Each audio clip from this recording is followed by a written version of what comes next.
Hola a todos, soy Juan Bodenheimer de Instare. En esta oportunidad quería pensar un poco acerca del tema de la transformación digital, ¿no?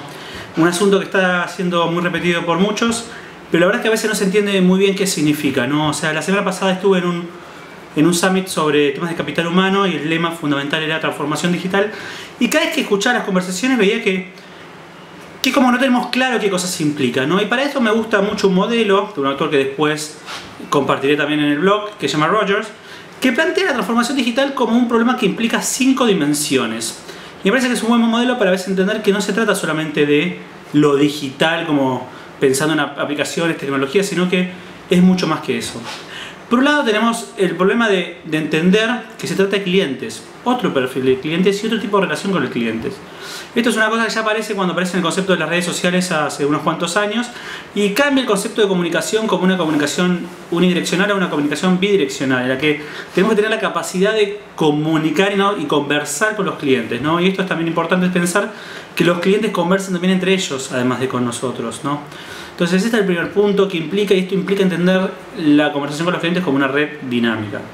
Por otro lado tenemos el problema de entender o reentender el concepto de la competencia, ¿no? Antes pensamos claramente competidores claros y hoy en día las industrias son fluidas, ¿no? Es muy difícil a veces entender quiénes son socios y rivales. Un buen ejemplo de esto es, ¿saben quiénes son los fabricantes de la tecnología o de las pantallas de los iPhones? Samsung, el principal competidor quizás, ¿no?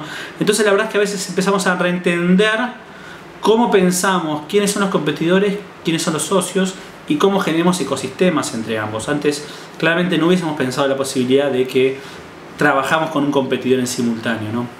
Por otro lado tenemos el problema de los datos. Para mí claramente uno de los temas que más me importan con temas de analytics, que es, por un lado, es entender que ahora generamos datos de manera continua. Todo el tiempo, sin darnos cuenta, quedan datos de nosotros en algún lado. Es lo que podemos llamar como la huella digital. Siempre queda información acerca de nosotros, entonces el desafío es, por un lado, estar atento a ella, saber gestionarla, saber administrarla y después saber, como diríamos en la jerga, explotarla, saber aprovecharla, ¿no? Tantos datos nos permiten hacer cosas que antes eran impensados. Podemos entender la conducta de la gente realmente observando la conducta real, no preguntándoles acerca de lo que ellos creen o lo que ellos opinan. Por otro lado tenemos el problema de la innovación, donde antes, cuando pensábamos en desarrollos, los desarrollos eran muy largos en el tiempo, requerían mucha planificación.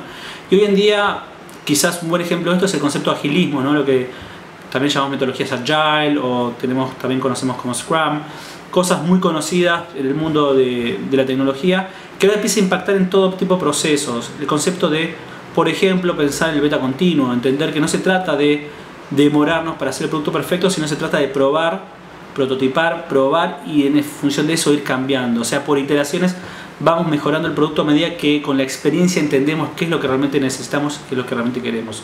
O sea, no se trata de esperar a que esté perfecto, sino se trata de ir probando y ir reentendiendo a medida que vamos avanzando y vamos viendo qué es lo que realmente nos sirve y lo que no. Este es un concepto fundamental que cambia la forma de pensar la organización y está cambiando totalmente la forma de organizar equipos, proyectos u áreas, incluso organizaciones, ¿no? Por eso también se está hablando hoy en día de organizaciones ágiles.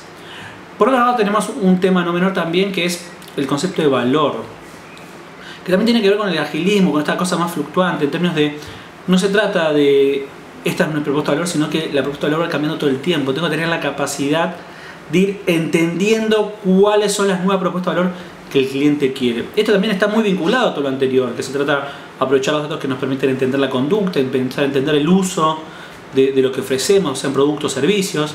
También tiene que ver claramente con la capacidad que tenemos de hacer una innovación continua, pensando en el beta permanente, entendiendo que lo que tenemos ahora no es definitivo, sino que va a ir cambiando a medida que las cosas requieran el cambio, ¿no? Y claramente requiere esta situación de conversar con los clientes.